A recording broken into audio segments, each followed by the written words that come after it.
Oh, what is going on? How you guys doing? Fucking fantastic. Dude, greatest we've ever been. You guys look sweaty. Yeah, we are. You guys Boys. sweat? We're moving stuff around today. What are you moving around? Talk to me a little bit. Moving roommates into the pad, so keep him busy doing that. I'm here for physical and moral support. Yeah. Are you sure about the physical part? The room stinks like sex. Yeah, a little bit. It might just a little bit. Oh yeah, dude. You should have seen the amount of garbage juice I had on me earlier, Hugo. It is great, man. It's fucking fantastic. Did you just say garbage juice? Yeah. Yes, sir. The fuck is that? Hey, It's bottom of the can, baby. Just Bottom of the can. Juicing it up, dude. That's what the kids are drinking nowadays. I drank that shit. I was so thirsty. Drinking that juice. Drink that juice, bro. Sipping on that juice. Right on. Well, before we bring on our guest today, I'm going to talk a little bit. Anyways, if you guys are listening, tuning in right now, start a watch party, share the fucking podcast, the fucking show on Facebook, share it in some Facebook groups. And yeah, that way we can get some more viewers in here. And please do not be afraid to ask questions, comment, and say stuff. We don't care. It can be rude. Yeah, it can be rude. Talk shit. We don't care. Anyways, talk a little bit about some upcoming shows. We were supposed to have a show this Saturday, but ended up falling through in Elkhart. So if you're planning on going, I'm sorry. That's not happening anymore. But our next show is going to be in Liberal, right there. Yeah. In Lando's hometown there. It'll be our first gig there. So that's awesome.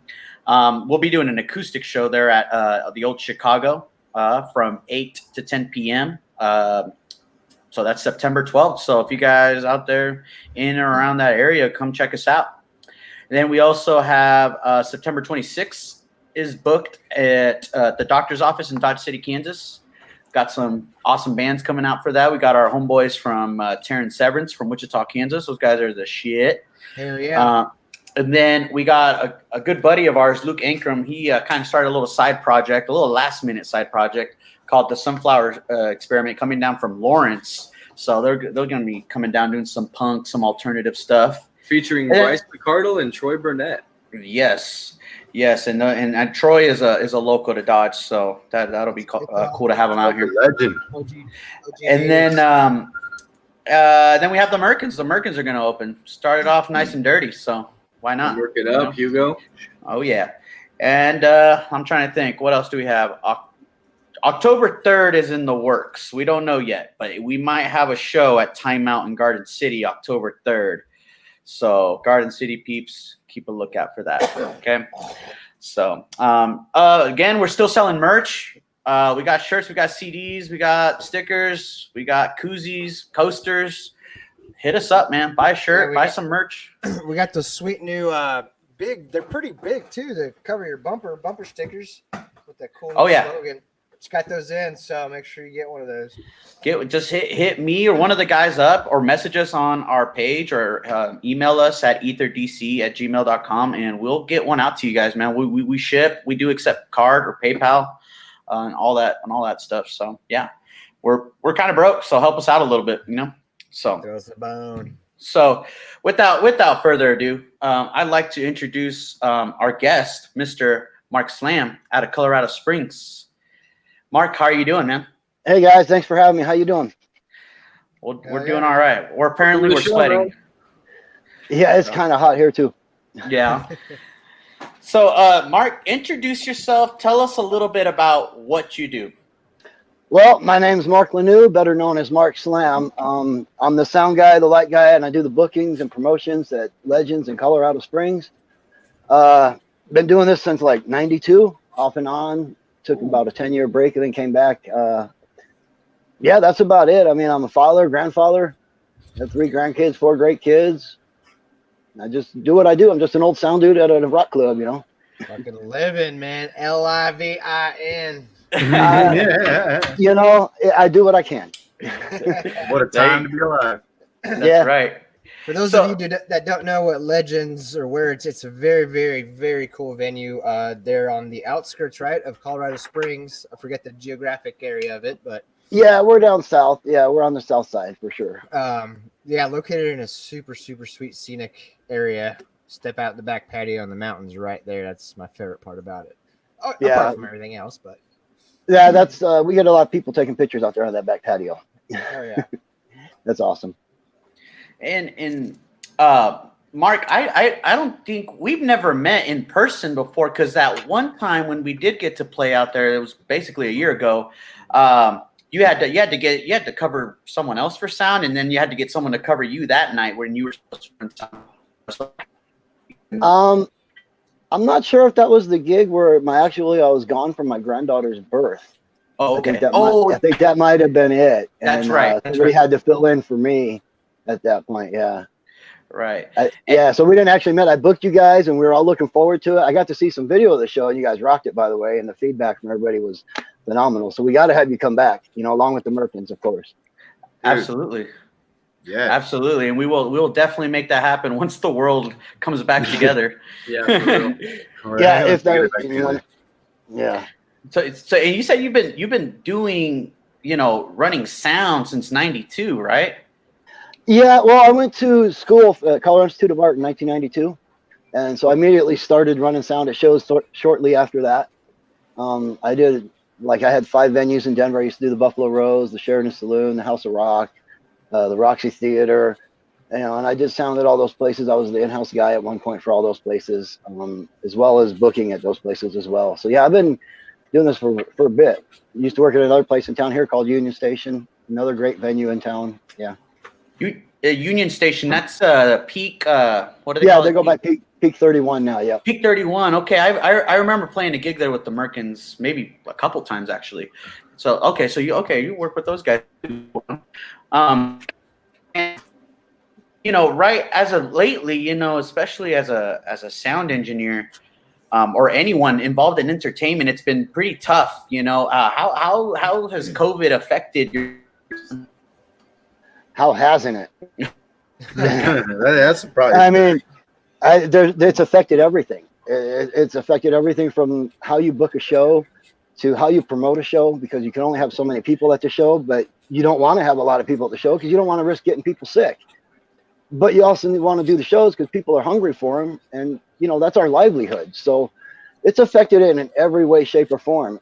As a sound guy, I've gone from worrying about what the audience hears in the venue to worrying about what the audience hears online, because we moved to pay-per-view streaming and streaming a lot of the shows. So now, as a sound guy, you're focused on the broadcast sound, which is a completely different process than the live audio for a front of house gig, for an audience. Right. And it's weird for it's as I'm sure it's weird for the band to play to nobody. I mean, playing into an empty room, yeah, all locals have done that. But when you say that, you're usually, there's 5, 10, 20 people in the room. But when it's literally an empty room, it's me and the band. That's it. Yeah, that's gotta be That was hard. I mean, we've gone beyond that and got an audience in the house now. So, but still, it changes the way you promote a show, because you can't have 200 people. So, right. You don't spend any money on promotions, and then you don't have, and then the turnout isn't good, and nobody makes any money. And it's not all about money, but. Right. Have you thought about doing like a 50-50 show and a stream? Do only so many people are allowed inside, but we'll stream it for these other people, and you guys can watch it wherever, and you pay in so much to get into the room? That is exactly what we're doing. We never charged the cover charge before COVID at Legends. But right now, Legends is doing a cover charge, and we give all of that money to the bands. If there's 1 band, 2 bands, 3 bands, however many is going to be on stage that night, they get all the money. That's awesome. That's and that's one way that it's changed the shows for us. Right on.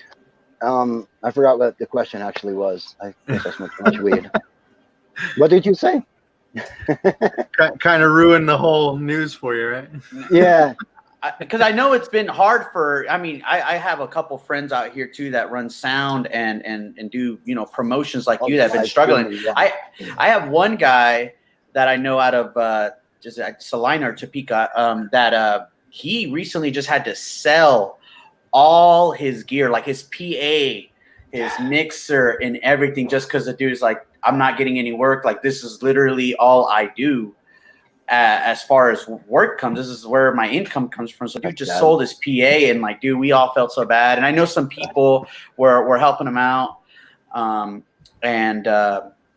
You know, they were doing like, you know, kind of like benefit shows and whatnot. So Sure. yeah. As far as that goes, man, if I didn't work at Legends, I wouldn't have anything going on at all. I mean, I do sound work in the field for a company called Third Leg Entertainment. You know, we go by TLE, and we do events and concerts and corporate functions and whatever needs a sound system or presentation in the field. That's gone. I mean, we haven't had but maybe 3 gigs this whole year.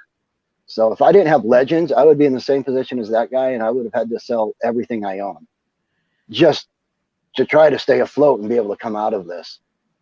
It's really sad. It breaks my heart to hear that guys have to do that and clubs going out of business. We've already lost a few here in town and in Denver that, you know, they're just shut permanently, and it's sad. Yeah, absolutely. And you know, that's I don't know, man, that breaks my heart on the real. Yeah, Legends, we're lucky. You know, we've been able to survive meagerly. You know, very by the seat of our pants. I'm just an employee there. I don't own the place, so I don't really know everything, but I know that they've been able to survive meagerly. And I'm doing my best to help them survive because, you know, it's my job. That's where I work. I don't want them to go under, you know. I don't know if this is, Mark, if this is a personal question, but is that your only job at the moment, or do you work like a part-time job or anything? Actually, no, I do work part-time job. I deliver pizza for Pizza Hut. Oh, right on. Cool. Hey, there you go. If I didn't do that, life would be really tough. So yeah, I do have that. Just about everybody in my position that works at a rock club like I do as a local sound guy, we all have to have something else. This doesn't pay the bills. Just like you local bands, it doesn't pay the bills. You have to have your gig. You know, you got to have your day gig. Yeah, this is something you do for passion, not a job. Man. Right. Oh yeah. Right. It's all passion, all hobby, man. You just hope that you can, you know, get a couple bucks out of it, you know, when you do it. Absolutely, and we agree with that. So, and so that brings me up to like one of my questions about the live streaming. How has the live streaming been? As far as, has it been like difficult to set up or to like network with other people, or have you been getting a good response with that? Talk to us a little bit about how you've been doing your live streams lately. Well, when we first started, it was really kind of difficult to get going. It was a fly by the seat of your pants thing. It was like, okay, let's try this and see what happens. I had some old video equipment that I've had, probably for 10, 15 years. Some of it came out of old TV stations out of the Midwest. I got on eBay.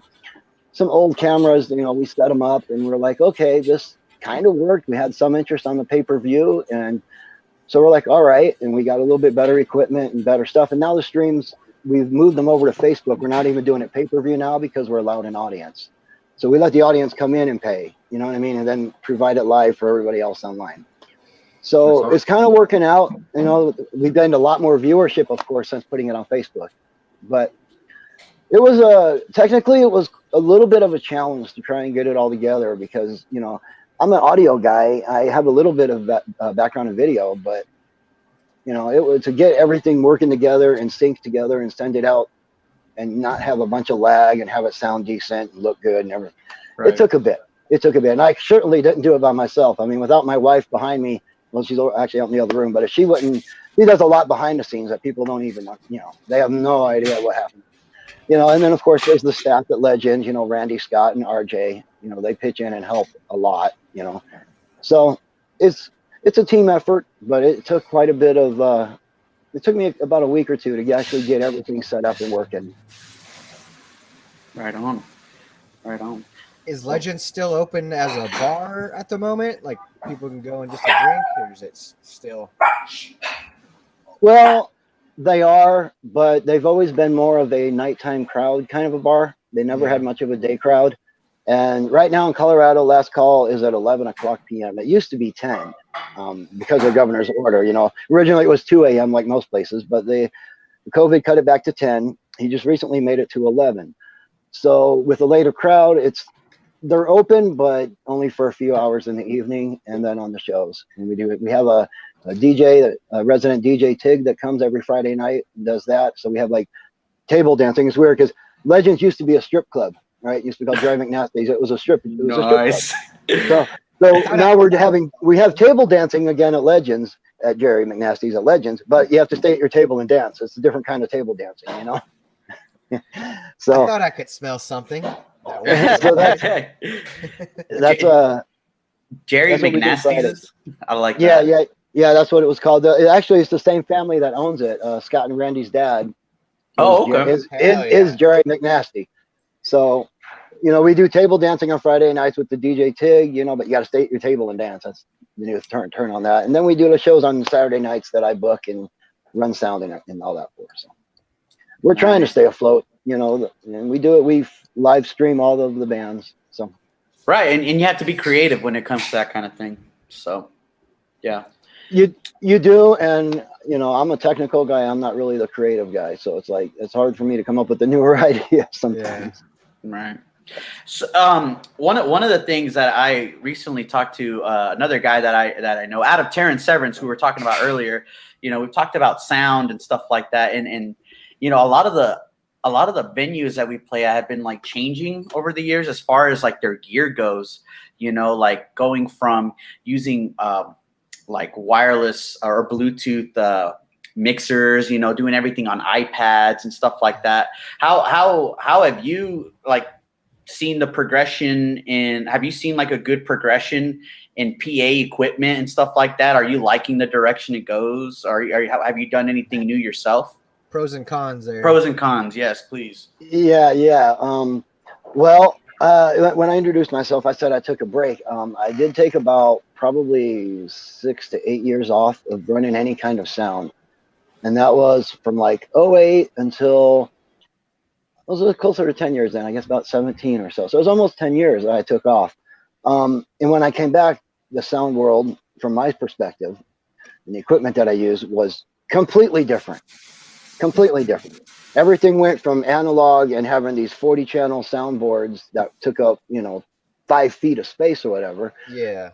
To having it all in a little footprint that you can carry under your arm and being able to operate that on the iPad. So I had a steep learning curve when I came back to have to learn to use like the X32 and the digital equipment, because that stuff didn't exist back when I was doing it. You know, when I learned how to do sound, it was all outboard gear. You know, you had effects racks full of gear. And every channel, you know, it was all laid out in these big formats. So that, in that perspective, it changed a lot for me. The con was the learning curve, because I had to learn apps and I had to learn technology that I'm an old guy. I had to learn new technology. You know, a kid can pick it up quick. So I had to learn and do that. And I did that. The pros of it, oh my God. Doodads anyway, right? Doodads. Well, it is. And it's, it's all buttons and faders, yeah, and knobs. And everything about it is all the same. You know, a compressor is a compressor, a gate is a gate. You know, delay is delay. A reverb is a reverb. So just the fact that now I have every tool in my arsenal available, whereas before I was limited to what I could carry with me to the show. Like if I had 6 compressors, I had 6 compressors. That's all I had. Now I have 32. Well, I have actually more than 32, but there's one for each channel. Like I have a 32 channel board. I have 32 compressors. They each have their own EQ. I would have to have, you know, how many racks of gear that would take to have that. So the pros of it is amazing. I love it. I mean, once I've learned how to do the digital stuff, there is no going back. I absolutely love it. And being able to take my iPad and go out in the middle of the crowd and not have to set up a big front of house section. I can be off to the side of the stage and still mix from the front of the house in the middle of the crowd. I mean, I don't even have a footprint anymore when I go to shows. I'm with the band, you know. It's great. I love it. I love all the digital stuff. You go sit at the bar, have a drink while you're mixing on the iPad, man. Straight up. Yeah, absolutely. And I've done that. You know what I mean? I absolutely have done that shit. I've gone to the bathroom and been on the shitter of my iPad. You know what I mean? Get a great feel for the acoustics in there. Well, you know, you do what you got to do, right? Yo, yeah, you definitely got to do what you got to do. Yeah, I asked that question because I think nowadays a lot of local bands are starting to kind of move in that direction too, you know, when it comes to, you know, this new progression with equipment and stuff, you know, because we're in the same boat too. You know, we're starting to use it. Oh, what happened? Uh-oh. Uh-oh. I think we're losing everybody on this one. I think it's just you and me, Mark. What's going Hello? on? I'm here, but it's like really, yeah. I see everything. I see everything. It just got fucked up for a minute. Okay, all right. Well, we're back. We're back Yeah, I after think a commercial break. Right on. So, yeah.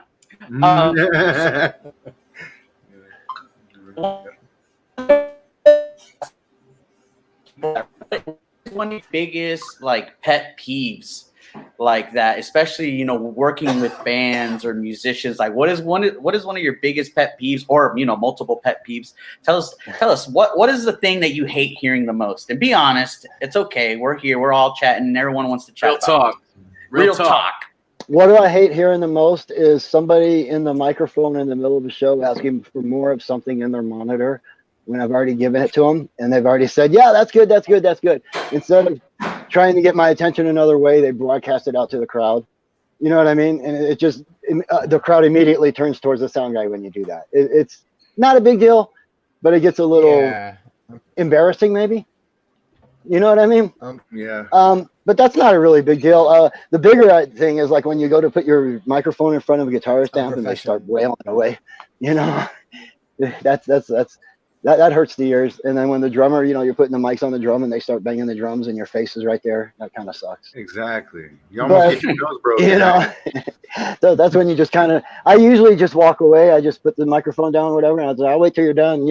I'm like, I'm not going to make a big deal out of it. I'll just wait. It's all good. We have time. When I run my shows at Legends, we were never in a hurry. Yeah.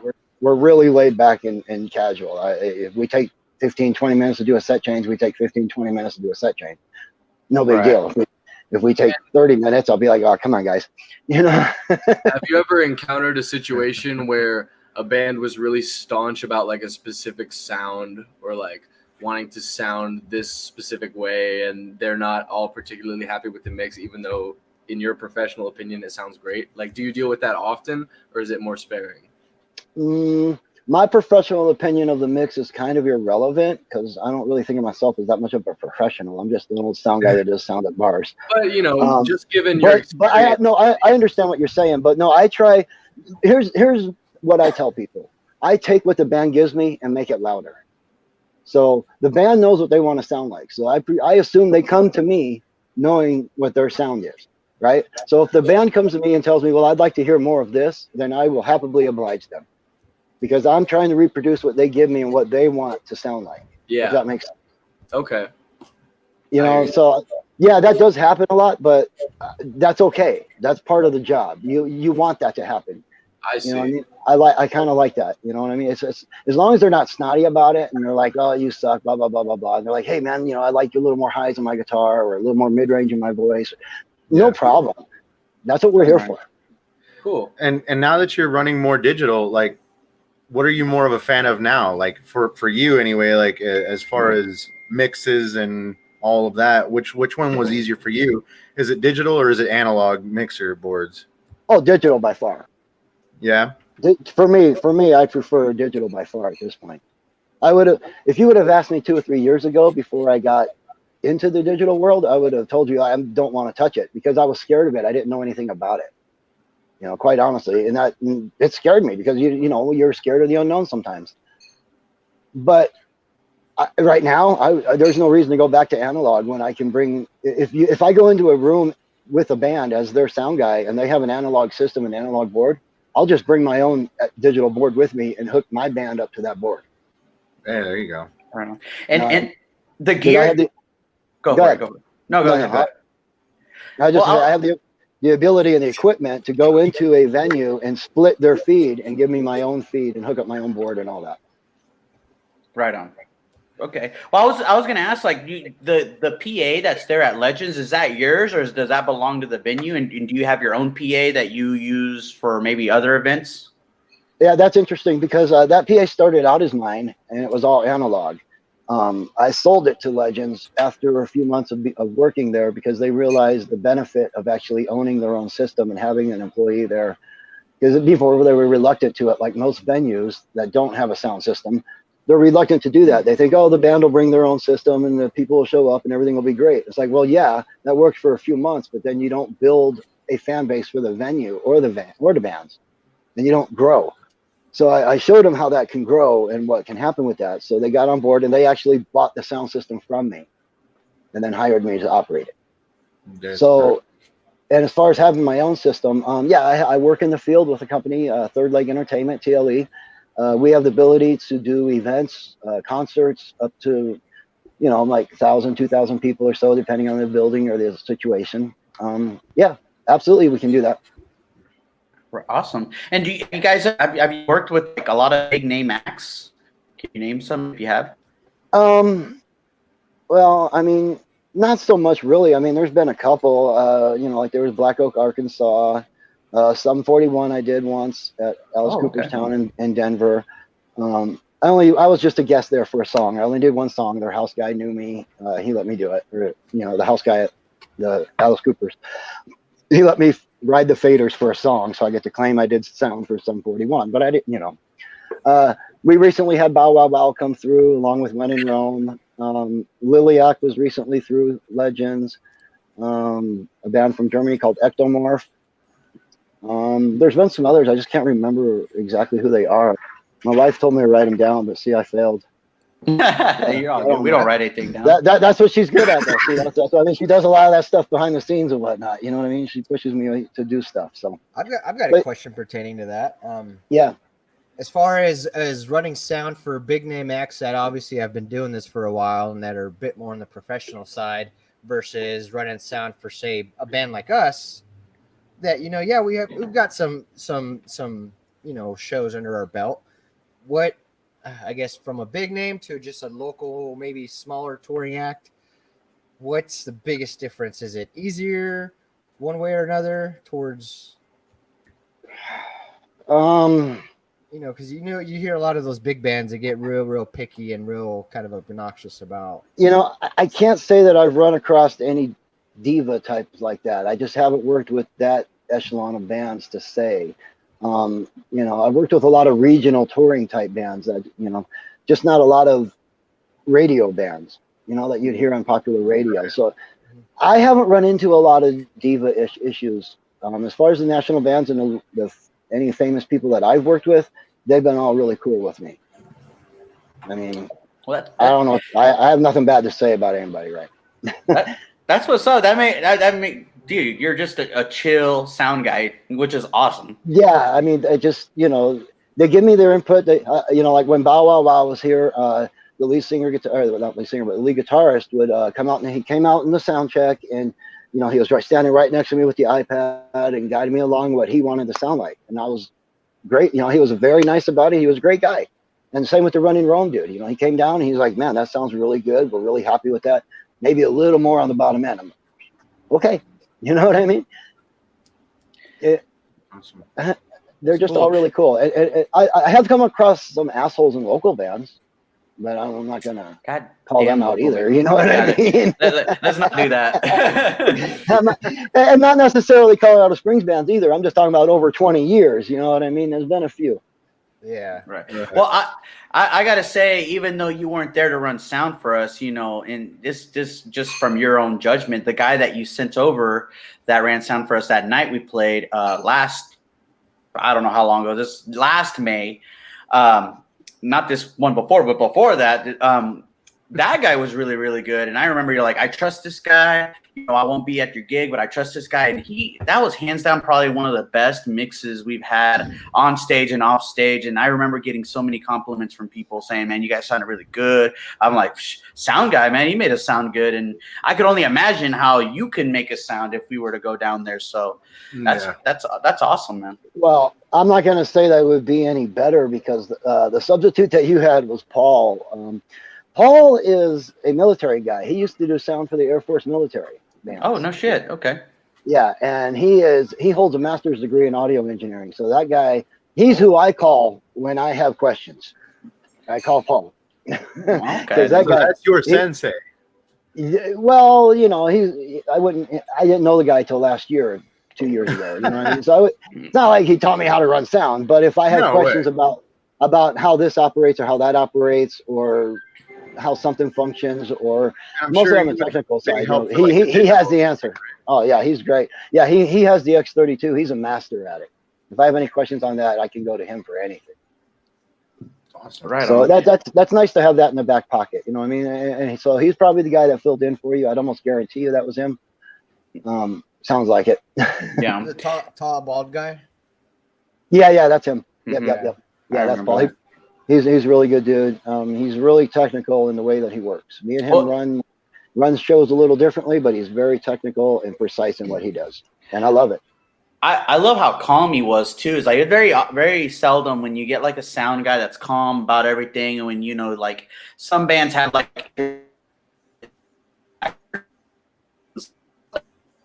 I'm breaking up. Arigato, Mr. Roboto. Right? Don't know.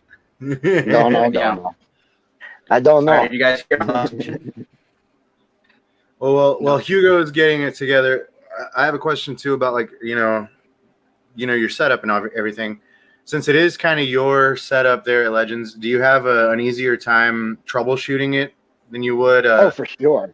Yeah, I'm sure it would. It's a lot easier for you to run it just the way you want it, and let anybody else know exactly the way to run it too. Yeah, it's I've been there now for over 2 years, so it's really it's plug and play at this point down there at Legends. You just show up and play. I mean, everything that venue has been so great since I started working there. They started out when I went there, they had like maybe a 12-foot stage. It was 12 feet wide and maybe 6 inches high, 8 inches high, like high as a pallet and whatever. You've seen those stages.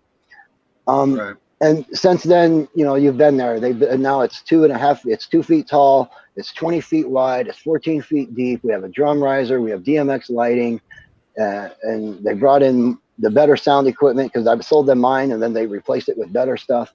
And they've just been a fabulous venue. I don't think I've worked for a venue more happily than these guys. That has been more eager to upgrade and update and take my advice. We had nothing but like the greatest experience when we went. So yeah, for sure. I'm sure it's just gonna get better from there. Yeah, it really and we were on track to start doing some cool shit. We had some cool stuff planned for this year, but of course all that got, Well, Of course.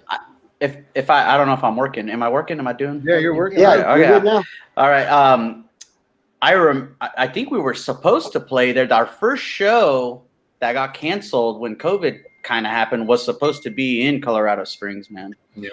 And that was at Legends and everything. So I was pretty bummed. So we're gonna have to reschedule that at some point because we love Colorado. We love Colorado Springs and we love Legends. So and do you have your hand in like lighting and all that kind of stuff too, or is it just strictly sound? Yeah. Oh no, I do half of the lights that are down there that are hung up, the par lights and stuff. Some of those are mine that I still own. I programmed all the lighting there in the software and everything. I helped install it. We put it all into place and programmed it. And RJ, Randy's son, usually comes in and operates it on show nights. But I did most of the programming and all of that. Yeah, I do. Yeah, sound, light, and music is what actually the SLAM stands for. Sound, light, and music. Oh, okay. Yeah, because I do sound, lighting, and I book music. I like that a lot. So they came to mean that. Gosh, that somebody approached me with that in like I think the mid '90s, and they're like, "Dude," I'm like, "Wow, that's cool." Because I had the name Slam Productions, but originally it was just out of slam dancing because I worked with metal bands, That's that's initially what I thought. Yeah. That's where the original came from, and then somebody mentioned, "Dude, I found an acronym, sound, light, and music," because I'm like, yeah, that word, I like that, so I just stuck with that, And I use it as my last name because, like I said, my real last name, nobody can ever remember it or pronounce it or say it or anything. So it's pointless. I like it. Mark Slams, dude. Mark Slams. Hey, you guys you guys fuck with Mark Slams? Yeah. Mark Slams. No, it's all good. I just do what I do. Mark Slam, honor your name and shotgun a beer. Yeah, it didn't come from that. I'm not much of a drinker. Hey, there we go. There you go. Cheers. And me and Lando are up here with the water. All right, on. There you go. Yeah, have at it. Yeah, this is my beverage of choice right here. Pepper. You can't go wrong with that. Flavors. And do you So much I had a backup ready. See. do you also have your hand in like a lot of promo work and stuff too? Well, I don't really think of myself much as a promoter per se, because that can really eat up a lot of your time and take a lot away. But I do Absolutely. I do make up a lot of the flyers that you'll see for Legend shows. I'd say probably 75 to 80% of them. I do those here at my house. I make them up and then give them to Legends, and they print them, and we distribute them digitally and do all that. It comes with booking shows. You have to promote if you're going to book. Right. I mean, So you would consider yourself more of a booker, like you'd book bands more than promoting, if anything. Yeah, Okay. but you got to have your hand in both if you're going to do one. You know, if you're going to book, you got to promote what you're booking, because then why are you doing it? Right. I agree with that. You know, I mean, to me, that's just my opinion. You know, it's you got to stand behind what you're booking, right? Absolutely. Well, and on top of that, I mean, promoting is probably one of the most like tedious things, going around flying the town and you know word of mouth and things like that. So it definitely is a time consuming thing, but it has to happen in order to have a successful show. You know. So. Well, yeah. The bands rely on an audience just as much as the venue does, and the venue relies on it just as much as the band. I mean, we're both simpatico relationship to make sure there's people there. If one or the other is only relying on the other, then it's not going to happen. You know, both parties have to go out there and do it and hit the pavement and do the promotions. And that means mostly online these days. Then it's mostly online these days. You know, right. You got to get the work done. You got to put in the work. Right. Absolutely agree with that. And I'm glad that you have that whole, you know, the venue has to work with the bands or, you know, the promoters and the bookers have to work with the bands too. Cause that's also one of those rarities that sometimes you get guys that book your band and they will do literally no promotion, depend, you know, solely on the band, which I agree. The band should do a lot of the promotion, but also, you know, it helps, you know, if everyone's in on it, you know? Yeah, you can't rely on just one entity to do all of the promotions when every entity is going to benefit from the result. Right. I mean, the venue needs people there. If there's no people there, the venue dies. The band needs people there. If there's no people there, there's no audience. You don't sell any merch. You don't, you know, there's a reason we're all doing this. It's not all about money, but money has to come in play some point, right? Right. Oh, absolutely. I mean, especially for traveling bands, you know, it seems like most bands nowadays, you know, they want at least their gas covered if at all possible. You know, that's usually kind of the go-to, you know. So. Yeah, and then they hope to sell some merch so they can have, you know, a hotel in the next room or next city or whatever, you know. Yeah. And the venue's the same way, you know. They're trying to sell drinks and they want to sell food, and you know, and then there's the tickets and everything else. But a lot of venues aren't really fair with how they do and how they operate, but that's up to them, you know. If I remember right, you guys, you know, before COVID happened, you guys didn't charge a cover, right? Like it was just everyone for free for all. So yeah. Okay. Well, can I ask why are you guys opposed to a cover, or you guys just never thought about doing it, or? It's not really that anybody was opposed to a cover. It's kind of like nobody else in town was doing a cover, and you know, when you get the same bands playing it, you know, the same rotation of clubs, and nobody else is charging a cover, why are they going to come to you if you're charging a cover? They're just going to wait till next week or 2 weeks from now and go to the other places. So that's part of the reason. Another part of the reason was that the bar and the food sales and everything was doing well enough that we didn't need to charge a cover in order to be able to pay the bands. We could just pay them guarantees, you know, and make it work. And some shows they did have cover charges and the bands would get that money as well. But now we're just strictly cover charge. We can't really promise guarantees right now because business is bad. Yeah, I agree with that. Yeah. And I mean, we've even played shows where we've literally played for a fucking like a tip bucket. Someone just passes around a tip bucket, and we literally got like $8 one time. I was like, "What the fuck is this shit?" It's depressing. There was like 20 people at least a good 20, 25 people, and they're like $8. That's some shit, man. We played our asses off too. But we've all been there. We've all done that. But that, like I said, it's not about the money. That's not the only reason we're here. Right. I mean, Absolutely.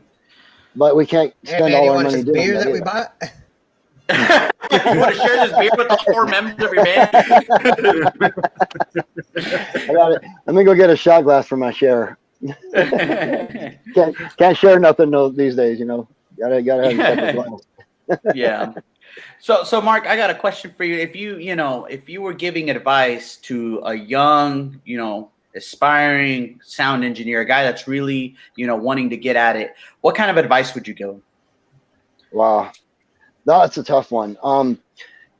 This is a tough business. The music business is really, really brutal. It'll chew you up and spit you out if you ain't ready for it. You got to have a thick skin for one. Listen to what people are telling you about how stuff sounds. Don't think that you know everything. Be humble. Know that there's always going to be somebody in the crowd or somebody around you that is probably also a sound engineer. And so you might want to listen to them when they come up to you and tell you, hey, blah, blah, blah, blah, blah. Now, as you progress, you'll be able to distinguish the drunk guy that thinks he knows everything from the actual sound engineer trying to give you constructive criticism. Okay? The drunk guy that comes up to you and says, "Hey, man, my best friend plays guitar. I can't hear his guitar." I usually tell him, I'm like, well, here, go ahead and fix it. And I point to the soundboard where I'll give them my iPad, and they're like, "Oh, I don't know how to use that thing." And I'm like, then shut the fuck up. Okay? The guy that knows what he's doing, you can come up to him, he'll be like, "Hey, man, a little more mids in the lead guitar might bring it out a little more over the mix." And you're like, "Oh, okay, cool. Yeah, that might work. Let me try that." And so you try it, but the guy's cool about it. You know what I mean? He doesn't come up to you all drunk and hanging on you and trying to be your best friend. He's just like, hey, constructive criticism. And the people that are in the business and that do this job know how to approach another sound guy and be constructive without being an asshole. You can easily tell the drunk asshole from professional guy. And sometimes professional. That's the main thing right there. Yeah. But as far as being new, just to have a thick skin, listen to what the bands tell you they want to sound like. Your job is not to make them sound like you want them to sound like. Okay? Your job is to take what they give you and reproduce it. It is not to make it sound how you want it to sound. You're not the artist. They are. So reproduce their art. It's like taking a picture, when you take the picture, you don't tell the subject, well, in some photographs do. I don't know how to explain it, but like I say, I take what you give me and I make it louder. Right? If you sound like shit on stage, you're going to sound like shit to the front of the house, to everybody else. You know what I mean? I do what I can. Louder than what you want. Right. And I'll do what I can to try and clean up and make it smooth. But if you sound like shit, you sound like shit. There's nothing I can do for you. Right. So my job is to take what you give me and reproduce it, because I get a lot of bands that it's the first time I've ever seen them. I don't get the chance to a lot of times preview their music before I do sound for them. Right. Mm-hmm. So I just have to take what they give me and reproduce it and not try and tinker it and make it think, well, I think that they should sound more like this. Now, unless it's a cover band and now you want to try and make it sound like the original song, you know what I mean? Right. But for the most part, have a thick skin, read a lot of books. It's a lot of hands-on learning. Find somebody to be a protege with, intern, and look over shoulders and learn that way. That's what's up. That's probably the best thing you can do. I like that advice. So any of you guys out there listening, if you want to be a sound engineer, take that advice right there that Mark gave, man, and take it with you. Look for somebody like me at a club that works regularly shows and can use somebody to help swap out microphones, roll up cables, and that's where you start learning. That's the basics. Right. You can, if you can't roll up a cable, you can't be a sound guy. If you can't over under, just forget it. Just stop. Okay. And that's a concept that we can teach you, that a professional will teach you over under how to wrap. There matters, because when we roll up a cable, we do it 30, 40, 50 times in a 2 or 3 week period. Well, those wires inside will break if you don't do it correctly. So you have to learn these things, and that's one of the fundamentals that people need to learn. So getting a internship or helping out at a club is a good way to learn that kind of stuff. I like that, man. I like the rolling the cable shit. I get on Brady about that shit. Roll your damn cables right, Brady. Sorry, Lando. I don't believe in spirituality. I'm not gonna conform to your traditional, conventional chord. I'm not Lando. I'm Hugo. Well, You'll just high have to replay motherfucker. some more often. That's all. I'm free base. I'm free base.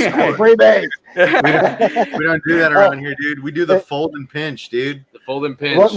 One more piece of advice. One more piece of advice for everybody out there. If you're thinking of doing this and that you're going to make a lot of money, don't. Don't do it. Don't do it. You're not going to make a lot of money. Just don't. Very few people get into the high. It's just like being in a band. Very few of them actually make that higher up echelon where they get to live comfortably off of just that. It's the same thing. There's a lot of jobs out there, but there's a lot of people out there doing those jobs. Yeah. All right, So that's good advice. Don't do it just for the money. Do it because you want to. You love it. That's why I got into it. You need to do just That's make a a good- make. I have no idea who said what. Hey, Ryder, you're breaking up, just dog. I do think. pull a Tommy Lee and make a scandalous sex tape with Well, that could work. a very well. Not for me, but it might work for somebody out there. I don't know. So, Mark, before we end the show, man, we like to play a game of this or that, or it's basically Would You Rather. Okay. I don't know if you, we basically give you two options, and never mind. you basically just pick from one option or the other, and then, you just kind of poke fun at for. Yep, exactly what he said. You got to pick between. So I'll do that. Okay. Okay. Sorry, my internet. Dude, Cox internet, man.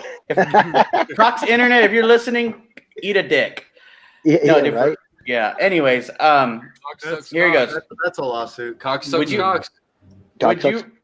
Would you rather be able to breathe underwater or fly? Fly, Why? because then I could fly. Okay. I mean, So you don't want to be a superhero, okay? well, because then I could fly. I wouldn't have to drive anywhere, would I? I mean, you don't want to swim underwater with a bunch of fishies and stuff? I live in Colorado, bro. We ain't even got any water. I'd fly up. Yeah, I'd fly. Okay. Well, it depends on that one for me, because like if I could go as deep as I wanted into the water, then I would totally take that one. Like if pressure from the water didn't account for it, then I would totally pick breathing underwater. But if it did, then I'm flying. Yeah, I'm I'm a flying flying. guy. Wow, man. Discover the Loch Ness Monster. I'm flying. What? I'll discover aliens. I said we can discover the Loch Ness Monster. About tree fitty, baby. About tree Yeah. Okay, Lando, you got a good would you rather or this or that for Mr. Mark here? Oh yeah, of course. And I'm glad A-Rod's back. We always have to save A-Rod's for last because it's always some gruesome nonsense. But I think my connection's starting to fail. uh-oh. We better hurry then. All right, man. So I see you're into Dr. Pepper, so I can't even start to go in that direction. That ruined everything for me on that one. But so let's say you get two bands to hit you up on the exact same day. One's a metal band and one's a punk band. Which one do you take on? Ooh, I like that question. That's a good question. That's not a simple answer. It really if they've both played at my venue before, it depends on past performance. Honestly. Okay, what if they're just brand new, like you've never heard of them either? Well, then Yeah, I'd one- have to research them a little bit and see which one might be the best fit. Are you into metal more or punk? As a personal favorite, I'd probably say more metal. More metal. Okay. Yeah, my personal favorite, I'd lean more towards the metal. Cool. But I have to take that as a business question. You know what I mean? Yeah. Right. But personal favorite, I would lean towards the metal. But I still like punk too. Cool. What do you got, Brady? So check this out. It's the age-old question.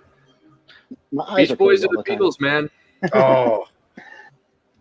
What was that? Beach Boys or the Beatles? Oh, Beatles. Yes, sir. Beatles. Okay, that was quick. That You got a favorite was album? easy. Not really. I'd probably say the White Album just because it's the stock answer. Okay. I'm a I like Revolver Sgt. guy Peppers too, myself. though. I like Sgt. Peppers too, though. I Sgt. really like the Pepper's a good movie Sgt. Peppers. Dude, Yeah, I'm I on like the movie other for that. side of the fence, dude. I'm way on the other side of the fence. I'm Beach Boys, man. He's a Pet Sounds guy. He's Pet a Pet Sounds Sounds guy. is my jam. What the fuck?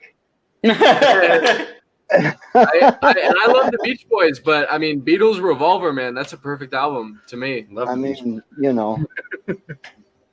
Okay. The Beach Boys, really? What the fuck? It's usually the Beatles or Stones. The fucking Beach Boys.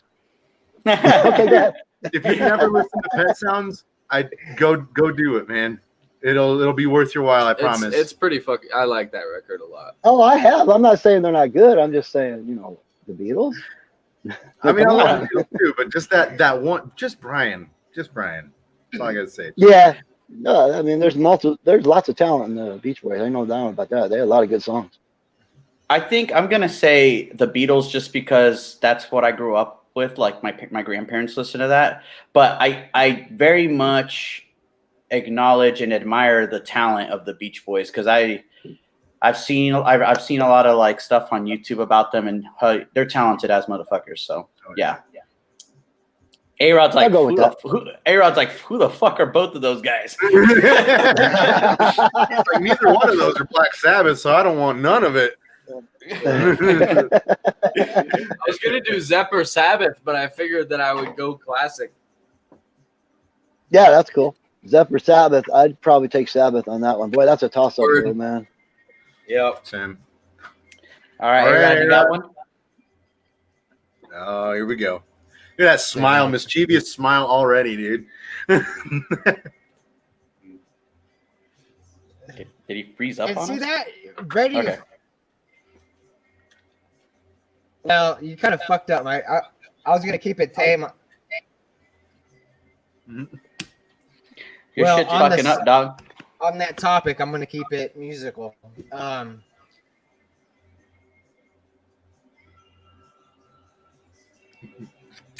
think On the I topic don't know of if Sabbath, Ozzy or Dio? Ozzy or Dio? Okay. Okay. Ooh. As a kid, when you grew up and playing video games, I used to only be able at the stand-up arcade. You only had 3 letters. You only had 3 letters. When you got high score, you can only put in three initials, right? Put in your initials. I used to always put Dio. So I would almost have to say Dio, but boy, I think there's more Ozzy songs that I like than Dio. I think that's just because he has a bigger catalog. I don't know. That's true. That's a tough one, man. I Boy, think those are both metal gods right there. How can you and Dio, man? Oh, How can you? I can't Absolutely. go against Dio. I think I like Dio more for the vocal side of things. I think he's a more talented singer. Yeah. But I think Ozzy just has a really rare voice that you don't like. It's original. His voice is very. I don't know. Everyone's voice is original, but I mean, his tone of voice. Yeah, like just the way he sings. Ozzy definitely has the upper hand there. It's definitely original. But like I said, as far as talent goes, as far as the vocal talent and that I think Dio kind of has the upper hand. I don't know. It's a toss up for me. I like both. I can't say I like one more than the other. That's exactly it. I couldn't say that either, but I think Dio maybe has a better range and better vocalist in general. But Right. for Sabbath, Ozzy, Yeah. 100%. I know, dude. I know. That's why it's like you can't force somebody to choose between Ozzy and Dio, man. That is true, man. That's Very a hard one. Very cool. Well, Mark, thank you so much for being on our podcast. And man, we appreciate you being on and talking to us a little bit about what you do. Man, we really hope that we can cross paths again soon, do a show with you. We'd love for you to run sound for us, man. And we'd love to chat it up, Fuck yeah. have a drink or two, and just chill, man. So thank you so much for being on. Thanks for coming on the show, brother. It was good to have you. Oh, hell yeah. Thank you, guys. I really appreciate it, man. This was a lot of fun. I was nervous beforehand, but, I never done this by myself. So, no, this was cool. I appreciate it. I'm usually behind the scenes. You don't usually get focused on as the sound guy. So, Hey, man, you need the sound guy needs some love. Dude, there wouldn't be a rock show without a sound guy, man. And that's kind of the whole I mission appreciate statement of our podcast, is to get people who aren't really as recognized in the scene who need to be, getting them out there. Exactly. Exactly. Well, I exactly appreciate right. that, guys. This was a lot of fun. That was awesome. I really appreciate it. Appreciate it, Mark. Everyone out there listening, thank you guys so much for tuning in. Be sure to share it afterwards too. Check us out on Spotify, on Apple, on iHeartRadio, and everything. We'll be on there here in a couple days with this episode that we just did right now. Thank you guys so much. Backhomemedia.com too, and check out Back the home, podcast there. right there, baby. Back Back home. Home Media. Back home media. Oh God, he's in your hand. What the fuck? I don't think it, I thought it, that's different. I said what I said and I meant it, or lamented. Words given weight without thought in a person, the way that I talk and the way that I ought to be able to pause and to say that the fault can be placed on my arms. To display for assault, to disgrace in his arm. Pray for the day they could wait for the calm. You can't control the storm, only weather it, whether it's 5 weeks and 5 days of rain sideways, or scorched earth, search for death or water left with all the